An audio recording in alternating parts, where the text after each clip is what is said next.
শুভ সন্ধ্যা বন্ধুরা। আজকে এত গরম, আজকে আর অন্য কোনো রেসিপি আমি করতে পারিনি, রান্নাঘরের দিকে যাইনি। আজকে একটু নিজস্ব বুটিকের কাজ ছিল, তো যাকগে এখন বানাতে এসেছি আইস টি।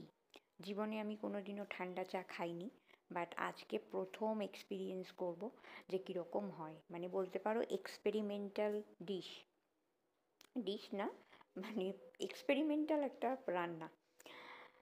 তো চা যেরকম নর্মালিভাবে বানাই, মানে জল দেবো, চিনি দেবো, চিনি পাউডার সুগারও তোমরা দিতে পারো, আর আমি একটু আদা ফেলে দিয়েছি।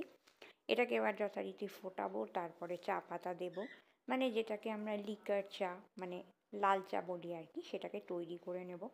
এবার একটু ঠান্ডা করে নেব, চাটা বন্ধ করে দেবো। একটা আইস, মানে কাপে আইস নিয়ে নিয়েছি বেশ কিছুটা।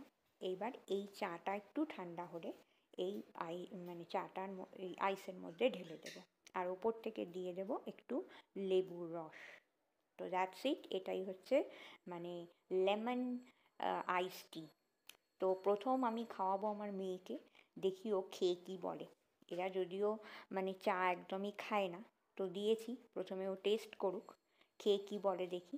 খারাপ না ভালো কিছুই বলছে না, বললো না মোটামুটি ঠিকই আছে। আসলে এরা তো চা খায় না, তবে আমি খেয়ে দেখলাম বেশ ভালো হয়েছে।